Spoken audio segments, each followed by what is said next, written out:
अस्सलाम वालेकुम नाजरीन, आज 6 जनवरी 2022 है और नाजरीन आज की इस वीडियो में एक इंतहाई अहम तरीन मौजू के मुख्तलिफ पहलुओं का जायजा लेने की कोशिश करेंगे। नाजरीन आज की इस वीडियो में मैं अपना ये मुकदमा दलाइल के साथ आपकी खिदमत में पेश करूंगा कि वज़ीर आज़म पाकिस्तान का जनवन असल और हकीकी दुश्मन कौन है। एक ऐसा दुश्मन जो आसिफ जरदारी, नवाज शरीफ, शबाज शरीफ, बिलावल, मरियम नवाज और मौलाना फजल रहमान साहब, इन सब से बड़ा दुश्मन है। इतना बड़ा दुश्मन कि पाक फौज अगर चाहे भी तो इमरान खान साहब के लिए कुछ नहीं कर सकती। नाजरीन आपको याद होगा कि मौजूदा दौरे हुकूमत में कई बहरान सामने आए हैं। खाद का बहरान, चीनी का बहरान, आटे का बहरान, गैस का बहरान, बिजली का बहरान और दवाइयों का बहरान। लेकिन इन तमाम तर बहरानों के बावजूद भी वज़ीर आज़म इमरान खान साहब को सब अच्छा है कि रिपोर्ट पेश की जाती रही है। नाजरीन अब ये हकायक मंजर आम पे आ चुके हैं कि रज़ाक दाऊद साहब चीनी बहरान के जिम्मेदार थे। चुनाचे वज़ीर आज़म को रज़ाक दाऊद साहब ने बताया कि जनाब चीनी हमारी ज़रूरियात से ज़्यादा हमारे मुल्क के अंदर मौजूद है, सब अच्छा है, सब ओके की रिपोर्ट है। चीनी तो इस कदर ज़्यादा है कि आप चाहें तो इसको एक्सपोर्ट कर सकते हैं। चुनाचे इसी रज़ाक दाऊद ने असद उमर को भी कन्विंस किया और कहा कि मैंने तमाम डेटा तमाम शुगर मिल्स मालिकान से इकट्ठा कर लिया है और चीनी हमारी ज़रूरियात से ज़्यादा है। चुनाचे असद उमर साहब जिस कमेटी की सरबराही कर रहे थे उन्होंने चीनी एक्सपोर्ट करने की इजाज़त दे दी। चुनाचे वही चीनी अफ़गानिस्तान को बेच दी गई। बाद में पता चला कि जनाब रज़ाक दाऊद साहब तो कह रहे हैं कि मुझे तो मिल्स मालिकान ने गलत रिपोर्ट पेश की थी, चीनी तो हमारी ज़रूरियात से ज़्यादा नहीं थी। फिर हुकूमत की दौड़ें लग जाती है और उसी अफ़गानिस्तान से अपनी ही दी गई चीनी दुगनी कीमत पे ख़रीद लेते हैं। चुनाचे ये वाक़यात पेश आए, इमरान खान साहब की आंखों के सामने पेश आए। मुझे बताइए रज़ाक दाऊद के खिलाफ इमरान खान साहब ने क्या एक्शन लिया है। हम ये दलील देते हैं अपने आप को बेवकूफ़ बनाने के लिए कि जनाब अदालतें ये कर रही है, अदालतों ने फलां को छोड़ दिया है। ये चीज़ इमरान खान साहब की कैबिनेट का वो हिस्सा थे रज़ाक दाऊद साहब। मुझे बताइए कि क्या इमरान खान साहब अपनी ज़ाती हैसियत में अपने ही कैबिनेट के वजीर के खिलाफ एक्शन नहीं ले सकते? क्यों हम अहमकों की जन्नत में रहते हैं और क्यों हम हकाइक को तस्लीम नहीं करते और क्यों हम किसी इंसान को अपना राज़िक तस्लीम कर लेते हैं? क्यों हम ये अकीदा हमारे दिलों में नहीं बैठता कि आखिर राज़िक अल्लाह की ज़ात है। बात आपको वही करनी चाहिए जो बिल्कुल हक है, चाहे इमरान खान साहब के खिलाफ है, चाहे नवाज शरीफ, चाहे मौलाना फजल रहमान साहब के खिलाफ है। क्योंकि कल को क़यामत के दिन आपसे ये सवाल अगर पूछा जाए कि मैंने आपको ज़बान दी थी, आप इस ज़बान से एक लफ्ज़ सच तक अदा नहीं कर सकते थे।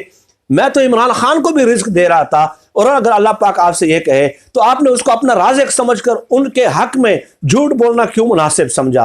वाई तो क्या जवाब होगा आपके पास? अब आगे चले ना हज़रीन, टॉपिक से हम डिट्रैक हो जाएंगे।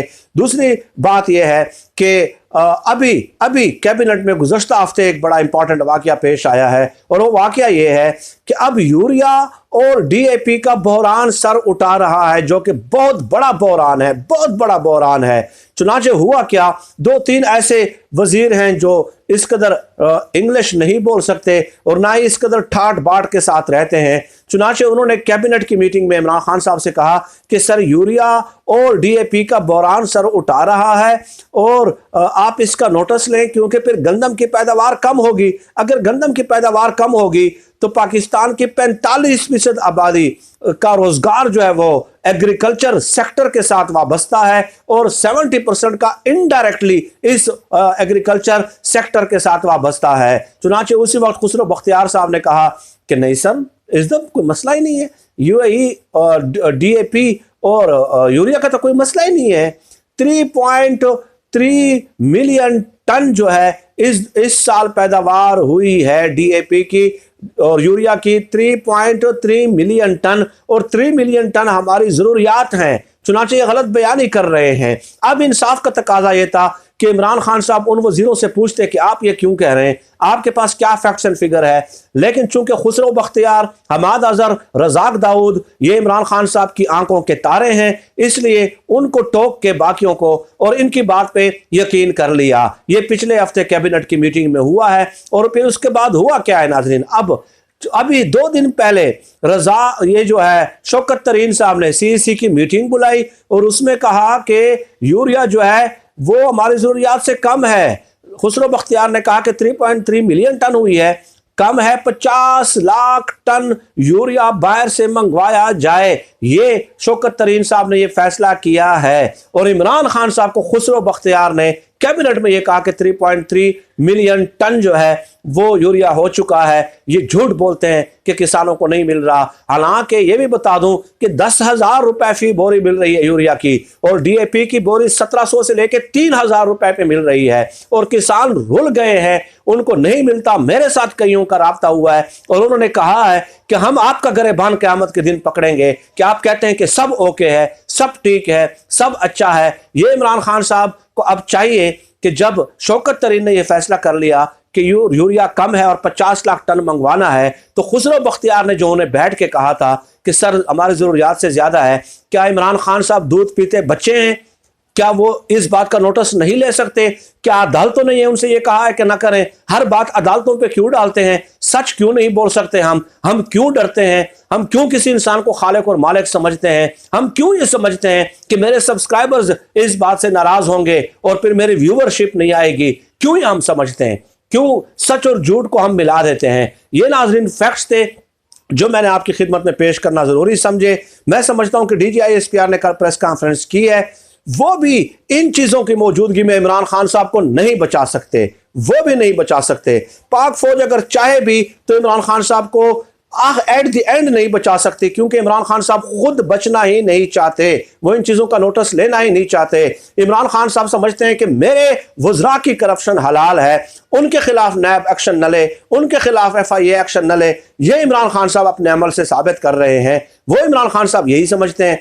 लेकिन शबाज शरीफ फलां जिन्होंने करप्शन की है, डेफिनेटली उन्होंने की है, उनके खिलाफ इकदाम होने चाहिए, उनके खिलाफ एक्शन होना चाहिए। कौन कहता है कि नहीं होना चाहिए? लेकिन दुनिया की किस किताब में यह लिखा हुआ है जो इतने बड़े बड़े स्कैम जो सामने आए हैं इस हुकूमत में, जो इतने बड़े बड़े केसेस हैं, उनके खिलाफ कोई एक्शन लेने को तैयार नहीं है? यही मुनसिलाई है। इमरान खान साहब कहते थे कि ये मोस्ट करप्ट है, मैं इसकी शक्ल देखना पसंद नहीं करता। आज वफाकी वजीर पानी और बिजली बना दिया, वाटर का वजीर बना दिया है, पावर का इमरान खान साहब ने। कितने स्कैंडल आए हैं, दवाइयों का स्कैंडल आमिर कियानी पे आया, क्या इकदाम किए गए? चीनी के स्कैंडल में जिन जिन लोगों के नाम आए और जो पिंडोरा पेपर्स में जिन जिन लोगों के नाम आए, इमरान खान साहब ने कहा मैंने अपनी सरबराही में कमीशन कायम कर दिया और मैं तहकीकात करूंगा, मैं इकदाम लूंगा।